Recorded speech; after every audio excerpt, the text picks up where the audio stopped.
Okay, well, here we are. Today, we're going to be talking about video production basics. All right, so let's just jump in and get going. So let's cut over here.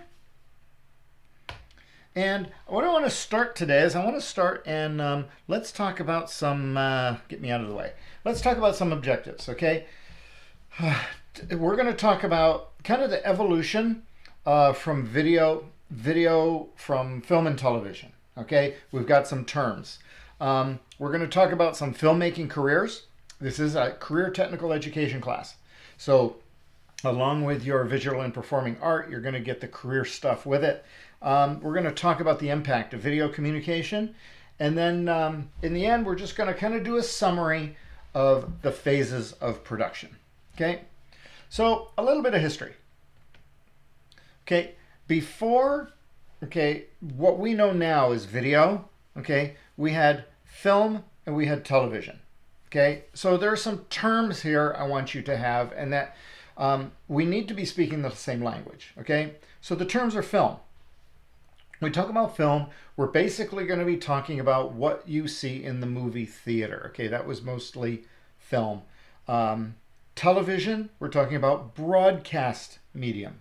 Okay, video is kind of more of an all-encompassing term now, because film and television, which were two totally separate entities, have now really come together to create what we have today as video. And there are so many different outlets or ways to distribute video these days. Okay, so you had film, you had television, and then all of a sudden here comes digital recording. Okay, we enter the digital age. We now aren't looking at reels of film and cutting them and splicing together to make edits. Okay, we can now do this on a computer. And over the years, the quality in this has really improved. Okay, there was a day that the industry, and I'm going to show you a graphic in a minute that illustrates this, that the industry still shot on film. And you know what, truthfully, some directors, some producers like to still shoot with film today, but then they convert it. All right, but all this electronic production has evolved into what we know today. Okay, so in the beginning, film was really for movies. You shot your movies, and you went to a theater, you went to a film house to watch your entertainment. You didn't have televisions in your home. In the broadcast age, when all of a sudden you have radio, you have television, you have something in your home where you can see, that was the majority of everything that was originally created was live broadcast. This was for, you saw a lot of news shows, a lot of informational things, a lot of talk shows, things like that. And it wasn't only until probably in the probably mid-50s, I think, moving into the 70s, where all of a sudden things were pre-recorded and broadcast on TV. But that used to be live, and then film was that. The popularity, of television as that got popular is really what drove the evolution of the technology to be what it is today. Okay, you used to have, if we were in the classroom, you could see an old production camera that we have in there. I have some other production cameras that are very old, but they were huge. Okay, and they were on these big roll around stands. Now everything is getting smaller and smaller and smaller, to the point where we use a camcorder, which is an audio video recorder put together with a camera, all in one, that some of them are like this big. And to be honest with you, they shoot such great HD quality. You used to have something big for that. So, things have certainly evolved, okay, over the years. All right. But probably the biggest thing is picture quality. The last thing here, okay, is how engineers have produced and changed the sharpness of the image. The DPI, that's a term we're going to be is really dots per inch. Okay, you've heard of 720 video, you've heard of 1080 video, you've heard of 4K video. All this is referring to is you know, how many dots per inch on the screen, and we'll talk about that. But what I do want to talk about today is standard definition versus high definition. Okay, I'm going to leave the DPI out of it right now, but I want to talk about screen size. Let me jump over to the whiteboard here real quick and show you guys something. So right here, even though you won't be able to draw on your page, you want to make some notes about screen size. Okay, so old television. You guys have probably seen old television screens. Old television screens, okay, they weren't perfectly square, okay, but they were close. Okay. Now, this was SD. I'm just abbreviating, okay? Standard definition. And in the industry, we don't say standard definition, we say SD.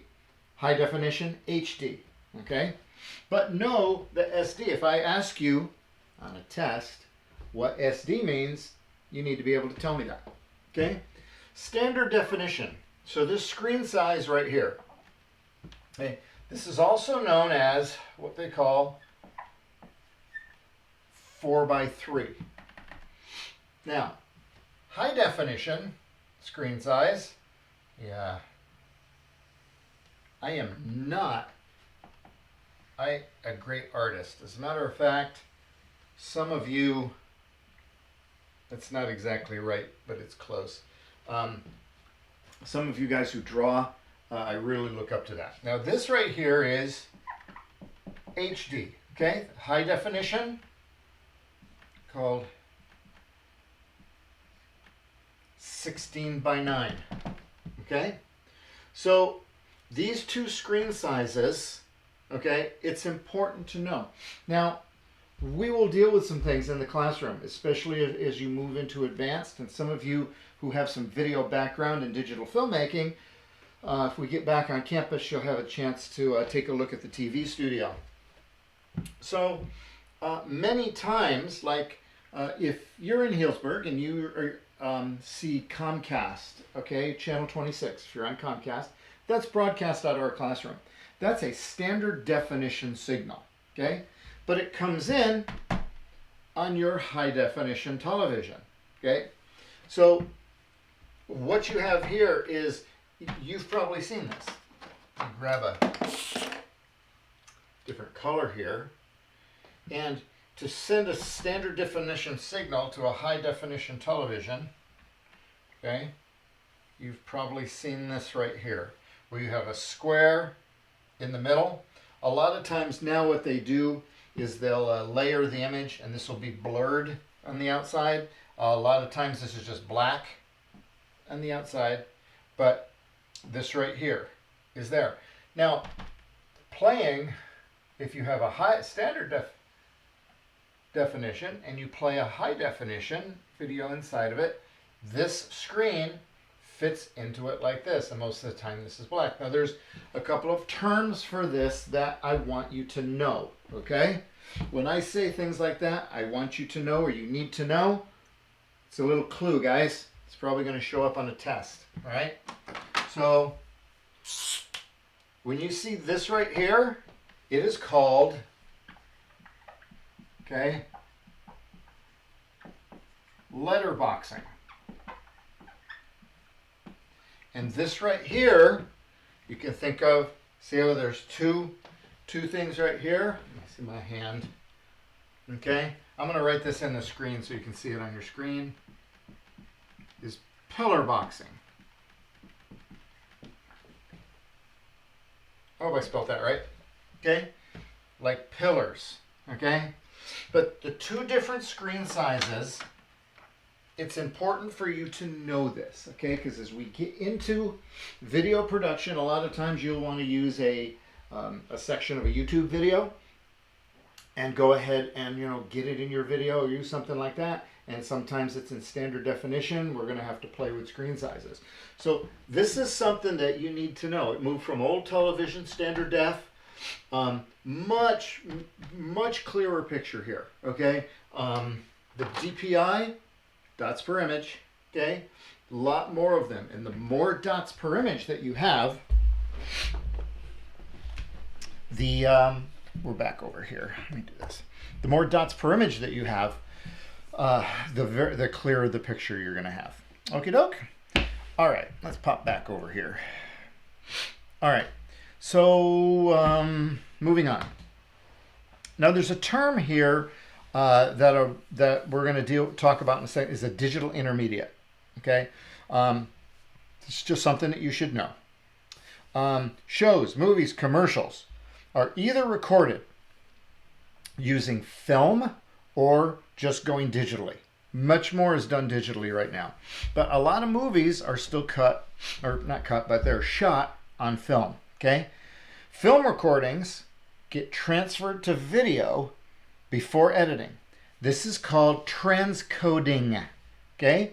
Transcoding. See this word right there on your screen? Transcoding, okay? And it creates what's called a digital intermediate. Intermediate because it starts with film, then you have this intermediate that you edit, and in some cases, they then take this intermediate and put it back on film to deliver to a movie theater, okay? Some movie theaters are broadcasting digitally, they get a digital file. Some older theaters that haven't converted still get film, okay? So that digital intermediate is a really, really super high quality, okay?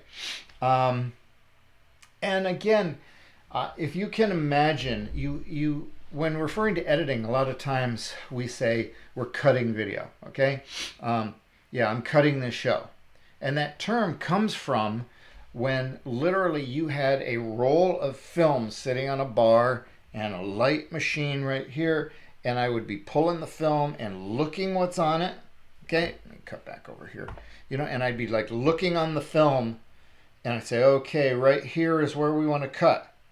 Cut. Okay, come over here. This goes with this. Line this up. There's a special tape that kept the sprockets, okay, all in line. It wasn't a tape. It was a special, can't think of the term right now. Kind of like a mold. All right, it was a template. There we go. It's a special template, so your sprockets would be on line, and a special kind of tape that you would tape it would tape together, and that's the way you used to cut video. That's where that phrase comes from. Okay, so and like I say, after post production, which we're going to talk about in a minute, programs are either finalized digitally or they're scanned back to film. And here's like that graphic I was telling you about. Okay, the film goes through a scanner, goes to post-production, okay, and then it goes to a transcoder, and it's either digital or it goes back to theater, okay? So let's talk a little bit about jobs. All right, really quick, the good news for you in this generation is that the skills that are needed, television and video production or film production used to be like two totally different industries. Things are converging. It's all video these days. So things are done very, very similar. Video production, you've got commercials, miniseries, feature films, television programs, documentaries, computer games. There has to be a certain amount of editing that goes into setting the graphics for those, and then some other specialized cinematography. Jobs in the industry: story creation, graphic design, equipment operation. You watch your 6 o'clock news. Somebody's behind those cameras. Those are not all automated. Some are, but not all of them. Okay, audio and video engineering, management, set design, special effects. A colorist. A colorist is the person who, after everything's cut final, they match the color. They do things like they'll take a scene that was shot during the day that's supposed to be a night scene, and they make it a night scene. Things like that. And those guys make buco bucks. Okay. Several years ago, a friend of mine who is a director down in Hollywood was telling me that colorists make like $4,000 an hour. It's like insane. Of course, they're not working 8 hours a day every day, but who would need to, right? Okay. when we talk about video production, you're thinking about television. You're thinking movies as well. If I go into video production, I have to go to Los Angeles, right? Or I got to go to Pittsburgh, or I got to go to Austin, or someplace, or New York, or someplace where there's a big media presence.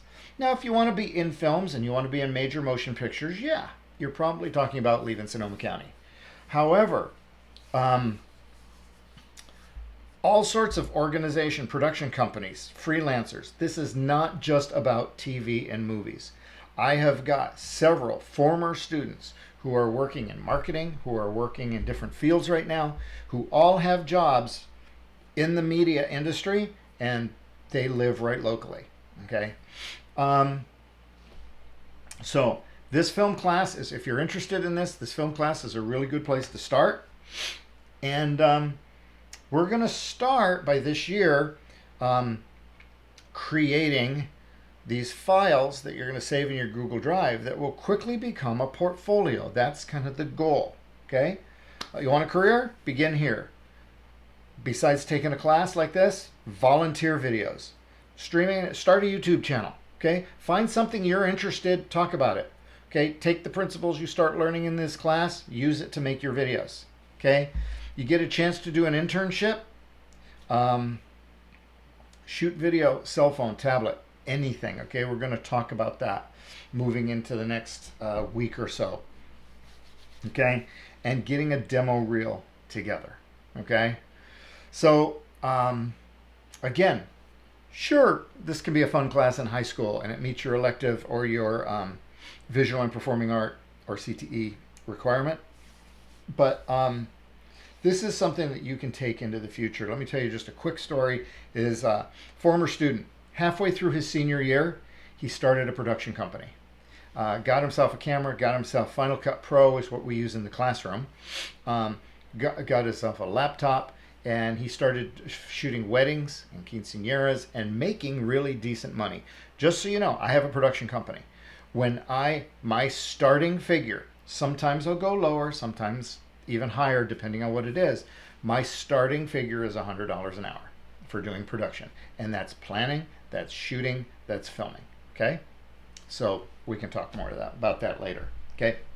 So really quickly in closing, okay, I want to give you a couple of things because we are going to be moving into a project next week.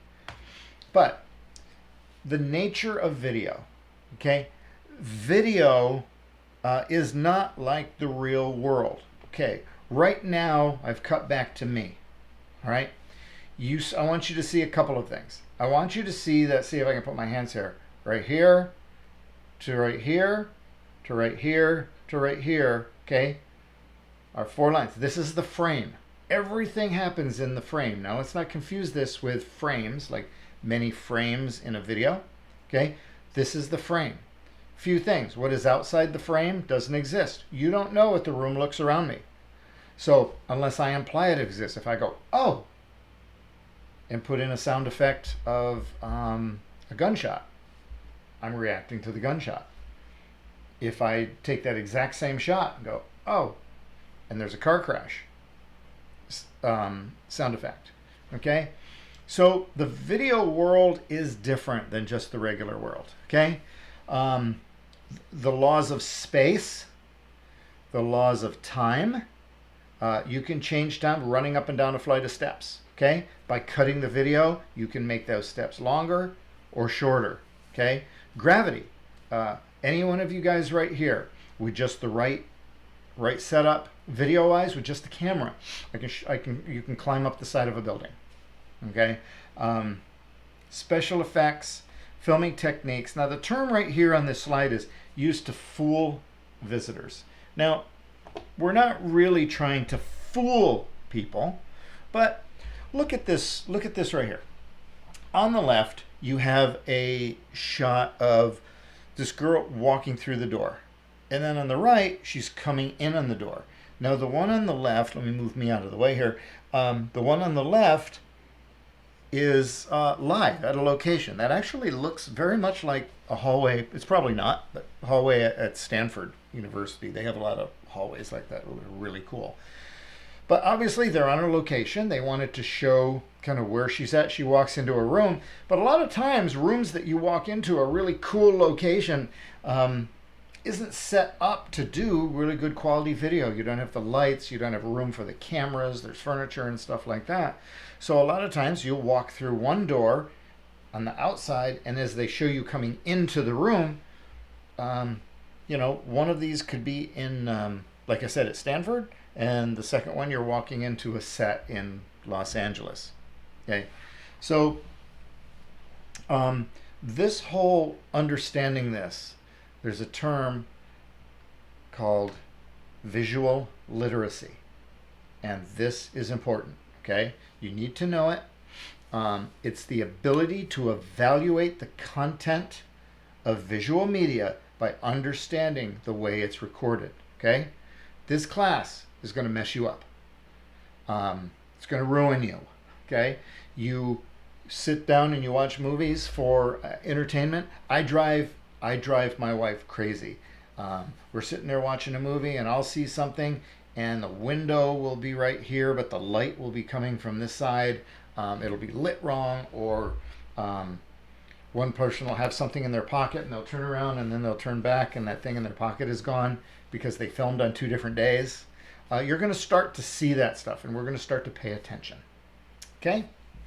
So, but all of this is just used to, it's to create a message. Understanding the power of the frame, understanding music, understanding lighting, and how all of this goes together to make a quality video. Okay? Want to end with this. Every production has 3 phases. Okay? And here they are. Number 1, pre-production. And these are terms I want you to know. Okay? Pre-production is everything done before the shooting. Scripting, scouting locations, getting your cast and crew, planning, storyboarding, which is something that you will learn how to do moving into your second video. And it's often a much longer process than actually making the movie. A good plan makes a good video. Okay? So that's pre-production. Production. This covers the actual shooting. Okay, the director is there, there's a cinematographer, there's a director of photography, production designer, and their job is to do the shoot, get you the raw materials, okay, to make your story. Okay, everything that happens on the actual shoot is called the production phase. So pre-production is planning, production is shooting, and finally post-production. And post-production is your video editing piece. Okay? That's just some production assistant names right there. I actually just forgot to remove that slide. Okay. Post-production is just as important. It takes all the raw materials, you're selecting the shots, you're putting them in order, you're adding music, you're adding sound effects to the audio, you're putting in titles, different visual effects. Okay? That's in post-production. To be honest with you, that is really where I find that it is very it's a lot of fun. Okay, to get in, and it's kind of like being with the chemicals in the laboratory, and you're taking all these different shots and making your movie, and we're going to be talking more about that. Okay, so look, there was an introduction. Okay, there's a little bit more that you have to do this week assignment wise. Complete your notes. If you don't have actually outline notes, write me a summary. I want to know what you learned in this video. What did you hear for the first time? What didn't you know? Okay, what was this teaching video about? Okay, do that, hand it in, and then we'll catch you on Zoom. Okay, take care, guys.